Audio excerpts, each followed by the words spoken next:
aljana gëm naa ni neex na lool demuma fa aljana gëm naa ni neex na lool dëgguma fa aljana gëm naa ni neex na lool demuma fa aljana gëm naa ni neex na lool dëgguma fa buur yàlla baal ma basuma mbare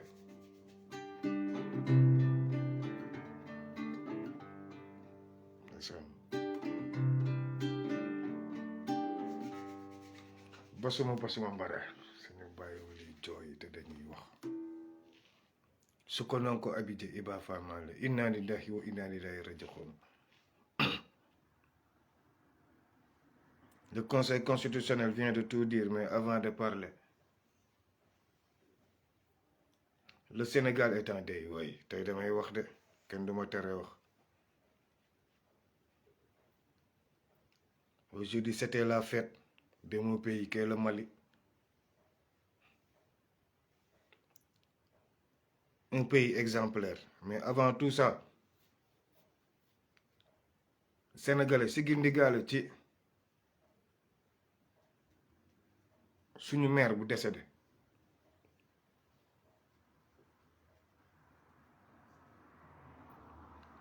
Sénégalais ki dem tey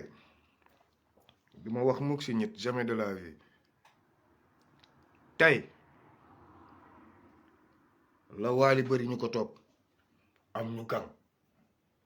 ba ñuy jaxase carte gi am ñu xuloo seen biir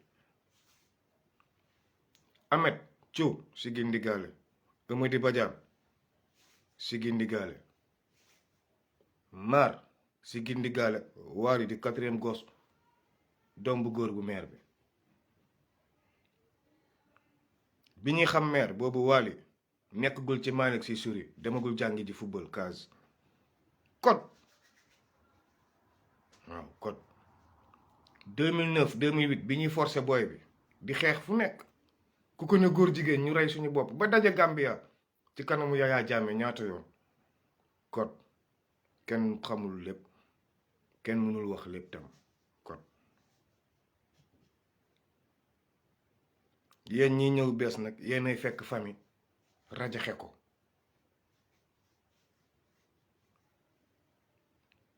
mën nga mag ndey booy mën nga mag ndey mën nga mag baay mais tey say maga lay wër bu la say mag wërul say mag yi bees wër la te mag bu bees wóorul tey yow la yàlla gën def kilifa Youssou Ndour dëgg moo ma sonal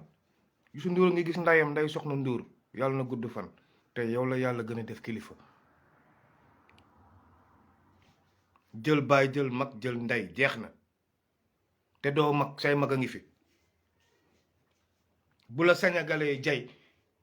yan la yëpp ba nga yenn ko déedéet yan ko say mag yow it soo bëggee débarrassé wu jublu sa carrière doon professionnel dëggal sa baay moo gën déggal sa baay booy Youssou Ndour xam ngeen luy dooleem famem la fexe def bloc boobu kenn du ci dugg moytu leen ñëw bees rax yi ku fekkewul démb doo wax lépp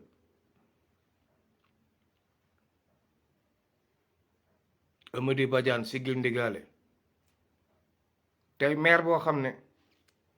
comme moom mi laa gën a miin mais maire bi kii dem ñu maax moom ñoo bokkoon métier raxas duusi juma raxas duusi nit raxas néew ñi rëy laa miñ fi ratatat ay waleen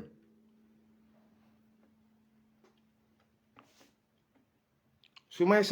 may saaga des fois kenn du ma comprendre bu imaam yi dalee ci wàlli wala mu sol yére wala sol ay dàll sama xarit yu bari bàyyi ma si ndax dama fàtt dem leen sama live j'étais à Nice mooy bi mu solee daal mi ñuy wax ma génn tàkk ay oustaz ma tarsaar ñëpp ma tàkk seen kaw parce que xam nga lan la tam Sénégal pays laïque la foog ñu may nit ñi jàmm ñun fi ñuy dundee suñu borom gis nga ku nekk ak sa yàlla te benn yàlla am ku nekk ak sa yàlla te benn yàlla am Sénégal foog ñu dawal itaxula maire yàgg na tëdd France de décembre bépp mu ngi France tëdd dafa malade doon du moins mais tey maa ngi gis ku nekk ngi wax te mu leer ne kii tëdd tey moo gën seeni ndey ndax sang na imaam sang na lu ne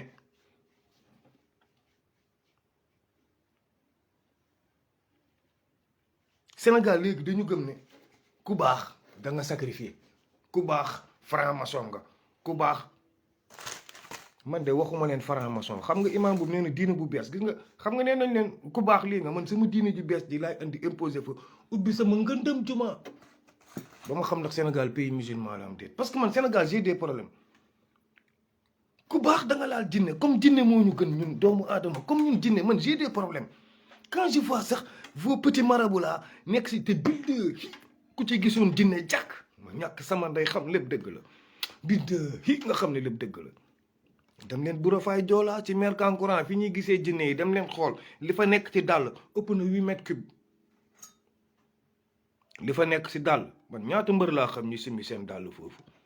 di nga ne damay gis jinne buñ la yóbbee bu affaire bi ne nga naaw réglé leen gars yi ñun ñoo gën lépp yéen a gën lépp kenn gënuñu ñun ay doomi aadama lañ kenn gënuñu affaire jinne yi ngeen di valoriser beaucoup def ngeen ni jinne la c'est faux yéen a gën jinne waaw léegi jinne boobu kan moo koy def loolu du nit moo koy woo mu wax nit comme yow mooy woo jinne bi moom mu wax sellal xool ndax boo ko woowee yow du ñëw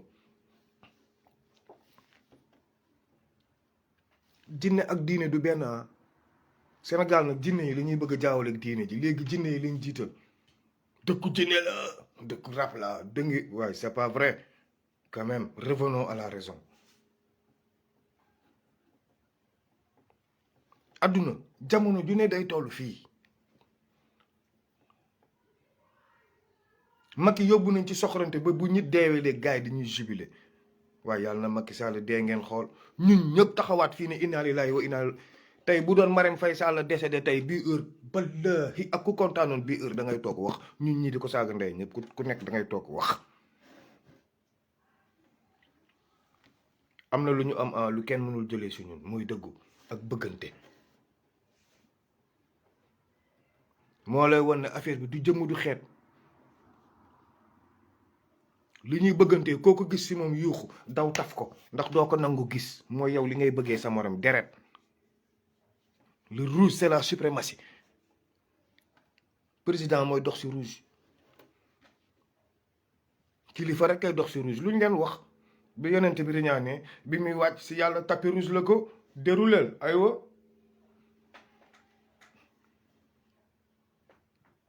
Abraham lan la jox yàlla pour ne ko yaa ñu gën a màgg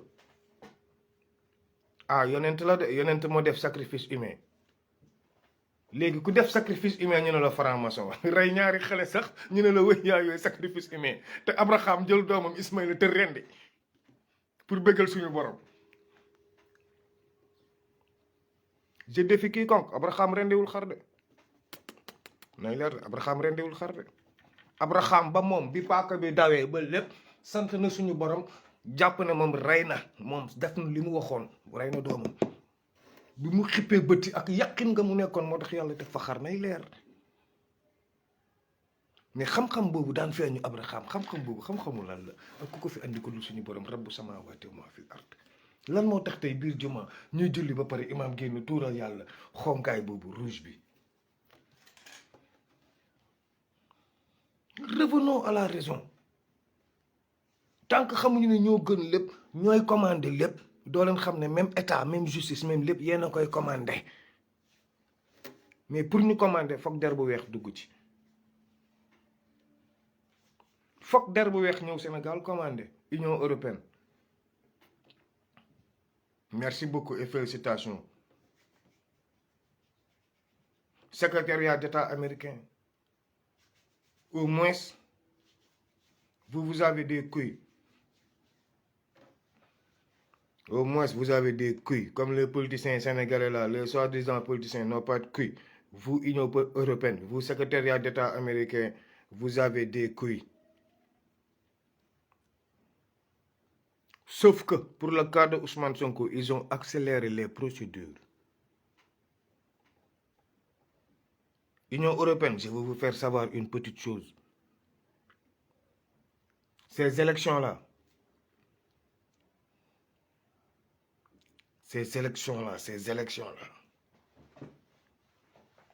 le business que vous avez mis en dessous,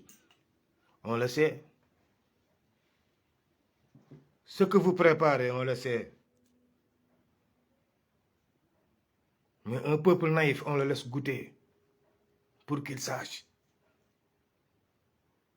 Un peuple naïf, que tu dis 1 c'est 1, 1 c'est 1, que tu dis non, ça peut être 2, ça peut être 3, on le laisse goûter pour qu'il puisse savoir. Il y a des choses qu'on ne peut pas révéler tout de suite. Jusqu'au 25 février. Le système a gagné, périple, combat, 1 semaine, 15 jours. On appelle tout le monde, gouvernement d'union nationale, opposition comme pouvoir, les recalés et tout le monde. Vous allez faire un gouvernement d'union nationale pour pouvoir gouverner le Sénégal. Comment? Comme il y a problème. Le Sénégal est sous tension, mais comme l'État a déjà gagné. Car le Sénégal ne sera pas gabonisé. Mais ça peut être volé. Félix Tshisekedi, là où est allé Macky Sall aujourd'hui, Kabila a fait quoi pour l'élire? Pour l'élire, quoi?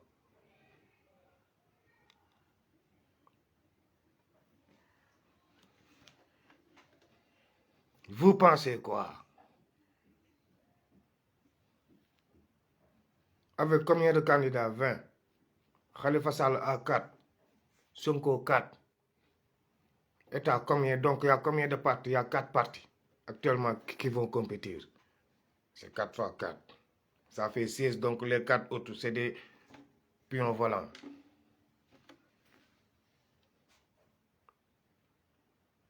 Pensez-vous que si on y va au deuxième tour, eux là, ils vont nous soutenir? Jamais. Et avant-hier, pourquoi depuis avant-hier, je n'ai pas fait de live? J'ai essayé de contacter le staff de Cheikh Tidiane Dièye pour qu'il ne fasse pas cette conférence de presse. Piège la woon. Pour xam lan mooy élément Sonko la nax lan fan la Sonko fooroo kon moment il fallait que ñu tas électorat bi xam ne kii pour Sonko la kii pour Sonko la kii pour Sonko bi loolu lan jaxase seen xel yi yéen aywa jaxase nañ leen calculal Bassirou Cheikh Tidiane Dièye Habib Sy man loolu yëpp ma jël ko xoola faxas teg fee ne leen Sonko la point final Sonko biir prison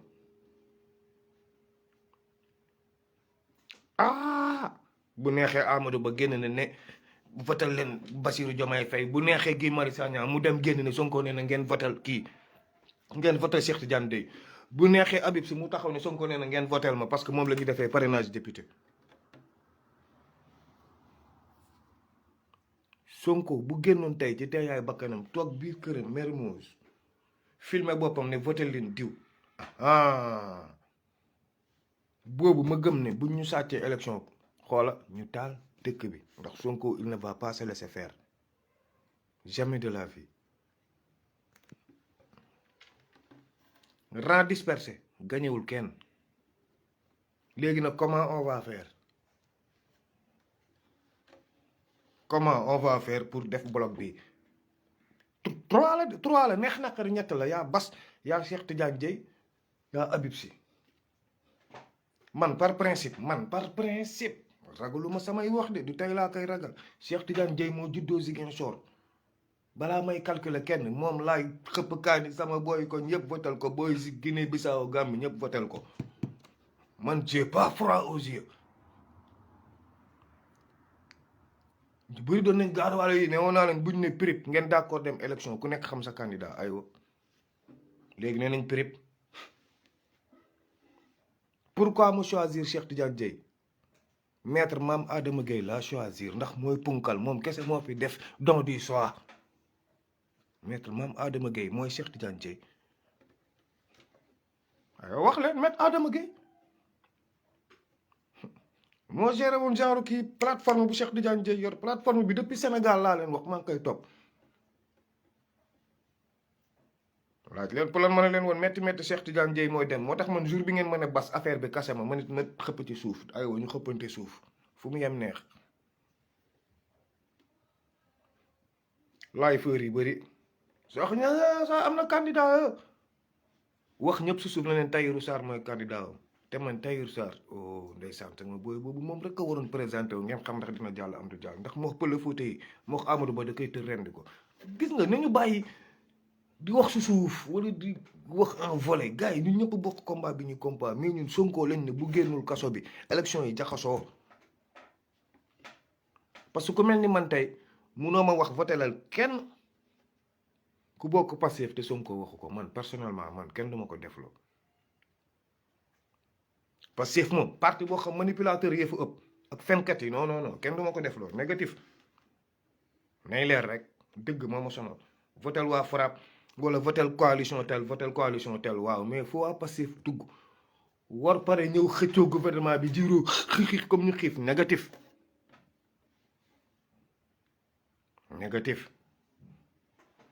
moom je ne l'imagine pas heureusement faruma ak yéen man Sonko mooy sama candidat su ma neexee taxaw fa sës rek xeexal nday dëkk bépp te noonu sax lay demee ndax bu Sonko génnul moom bu leen sonn maa ngi wax di waxaat sëñ Mbaye Thiam yaa rëcc démb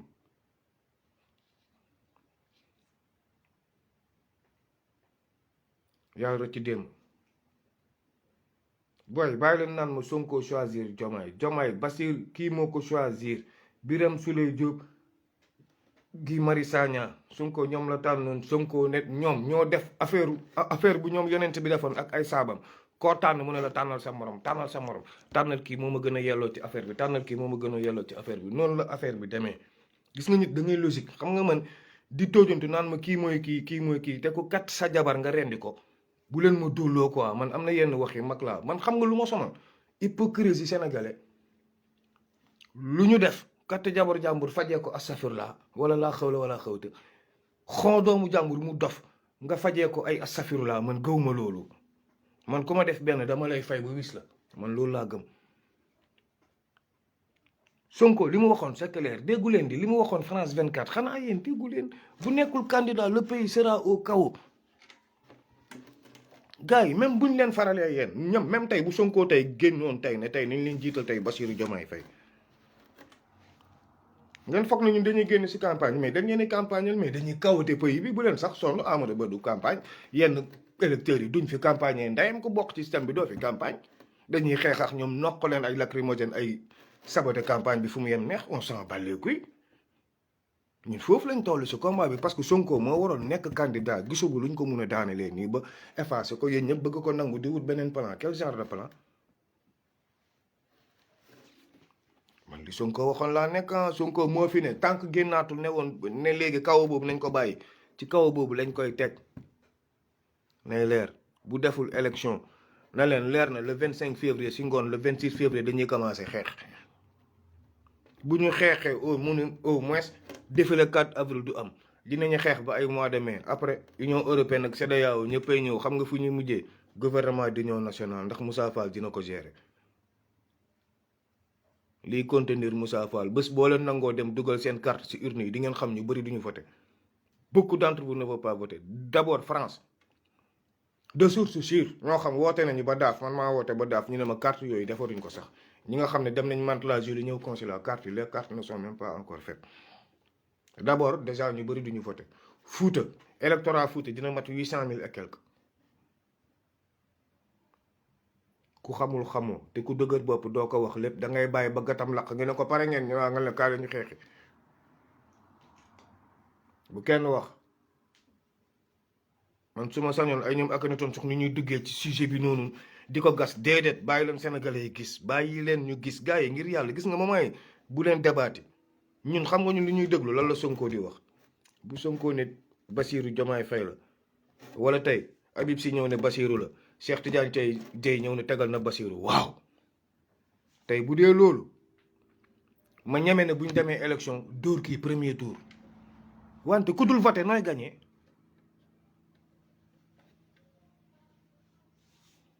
ku dul voté nooy gagné te yéen da ngeen yaakaar ne lu Macky Sall defoon ñëw voté sans carte d'identité wala sa tour nekkul ci bureau de vote bi wala bindul ñu ne fa laa voté daaw fii laa voté ren mbaadu da ngeen yaakaar ne loolu mën na nekk sama gars yi. foowee ngeen état bañ nokk Sonko ci kaso bi foowee ngeen état ba kaso ba ñu bëri des ci kaso bi seen foowee état moo leen ko yóbbu. biñ leen naan état ma leen di tojal état plus de 6 lives ma naan leen état ñu bëri dañu xeeboon luy état mu ngi nii tey état déroulé ñu ba yóbbu ñu élection par force sans Sonko kon lan mooy état est-ce que yéen xamaguñ ngeen luy état boobu tey su la ne tey du ma la jox élection bi yow nga ne état mooy kan te Alassane Ouattara def 3e mandat ñeneen ndax ñeneen Senghor toog fi ñaata at c'est que vous êtes méconnaissable de l'état su ma dégg ñu naan dañuy gagner avant midi c'est parce que kan mooy génn kaas léegi na gañew ñu dañoo sàcc kan à part Ousmane Sonko kan mooy jël dundam jël ko tay la ko teg ko ci tali bi pour ñu jël élection yi kan qui va le faire kii du Cheikh Tidiane Dièye négatif te désormais balaa campagne di commencé Sonko day génn Bassirou day génn Moussa Diop day génn Cheikh Omar Diagne day génn Abdou Karim Gueye day génn loolu tam Union européenne ñu ngi ci wax ji xam nga léegi moom dañuy wax ji balaa waa Pastef di foog ne seen làmmiñ yu rëy yeeg seen duul yi mooy libéré gars yi déedéet maam tubaab moo nekk di teg loxoom yi maam tubaab moo tax ñëpp bokk maam tubaab a tax comme ñun maam nit ku ñuul mun ñu réglé dara maam tubaab réglé na affaire yi jeex na point final maam tubaab réglé na affaire bi mais maam tubaab bu demee ba cappaandaw intérêt lay teg intérêt mooy kan kiñ ko signal kiñ ko sekkal opposants yi bëri dañuy fen ñu ngi leen di préparer gouvernement transition nationale ma ñàkk sama nday ak sama baay fa la Sénégal jëm billahi fa leen jëm ma ñàkk sama nday di ngeen am surprise bu rëy fa la ñu jëm soo leen ma weddee ba déploiement gendarmerie bii di ñëw ci élection bi billahi gouvernement de transition nationale lañ jëm comme Niger li fi xew moo fi xew soit dañ koy dem 2 ans coup d'état am wala à partir du 25 février ñu taal nday dëkk bi ku nekk xam lu golo xam bootee doomam mais gouvernement de transition nationale lañ jëm et ça a été acté je défie nag Mimi Touré moom mii ko yëg comme yéen bañ topp ci ginnaaw Sonko ay dëmm ngeen da leen di jaral lu nekk je vous défie Karim Wade dootuma wax si moom ndax j'ai eu raison c'est un putain de français lui pour clôturer il y a les jeunes filles maliennes là qui m'ont dit que moi, mon président, vous êtes des Maliennes, vous êtes arrivés au Mali, le lundi passé, paraît-il qu'on vous a refoulé parce que vous avez amené des passeports français. Félicitations Assimi Goïta. Longue vie à Assimi Goïta. Gloire à Assimi Goïta. Eh Allah, Dieu, Allah. Nous sommes dans cette dynamique. Même si tu es un Malien, né au Mali, tu viens en France, tu as la nationalité française. Comment tu veux retourner au Mali? Tu ramènes un passeport français et puis tu te dis que tu es un Français. Tes couilles, oui. Parce que moi, mes couilles là ne sont pas français. Mes couilles sont ziguinchorois, pas français. Tes couilles, oui. Parce que vous êtes des Français, vous devez rentrer au Mali parce que vous êtes des fils du Mali. Non, vous devez chercher. Félicitations à Assimi Goïta. Il a rapatrié la moitié de l'avion. Même des enfants de 2 ans qui étaient partis avec leur maman, avec des documents français, tout, qui n'ont pas pris le visa ici, parce que eux c'est des Français, vous êtes des Maliens, vous n'avez pas pris le visa ici à l'ambassade du Mali en France, et puis vous vous permettez de partir en France, quoi, comme si la France n'est plus supérieure au Sahel, ni par la sécurité, ni par la monnaie, ni par l'idéologie, ni par le complexe. Nous n'avons plus ce complexe. Ce complexe-là va rester sénégalais, pas français. L'esclavage, heureusement que l'esclavage a démarré au Sénégal. Sinon, l'esclavage n'allait pas aboutir. Lolo, tu vois, lolo la wax ba tay. Heureusement que l'esclavage a démarré au Sénégal. Sinon, tay esclavage du aboutir. Fa la porte sans retour nek. Ñun Sénégal bëgg nañ li fi sundur defoon kuy duggati Sénégal da ngay wut ndayu visa. Boo nekkee français moom mu lay tuddal Jander Njaay, tuddal Makoddu Samba Xewer, tuddal Lat Joor Ngoone Latiir Joob. Boo andee passeport français sa visa on te fout dehors. Ñun fa la ñu toll. Moment bi tubaab bee toll ci wut visa. tubaab bee toll ci ñëw ñu koy lijjanti di ko xool ne ko yow mi da ngay tux yamba ñappat ñibbil rentre chez toi doo dugg suñu dëkk parce que ñoom ils nous font ça te ñun ñoo yore richesse bi fala Africa toll yeewu leen bàyyi complexe bi. Jeune fille malienne, vous avez commis l'erreur de m'envoyer cette vidéo pour que je parle à mon président. Mais respect, si c'était moi-même, j'allais vous tabasser dans l'aéroport. Parce que vous vous êtes permis de dénigrer le Mali. On ne vous a pas cassé la gueule même. Fils de pute, vous vous permettez d'insulter le Mali, quoi. Parce que vous êtes des Françaises. Fils de pute, vous êtes noir comme votre cul et puis vous vous permettez d'insulter les douaniers maliens. Parce que vous avez des passeports... Putain de barbares de Gaulois qui ne font que boire de l'alcool, chier sur leur culotte. Samay maam, moi, mes ancêtres ont plus de valeur que vos ancêtres Gaulois. Gaulois à la peau noire. Merde que vous êtes. Félicitations Assimi Goïta. Vive le Mali. Moi, je suis dans une Coupe d'Afrique. Coupe d'Afrique de la CEDEAO. Coupe d'Afrique AS du Sahel. Moi, je supporte le Mali. Je ne badine même pas avec.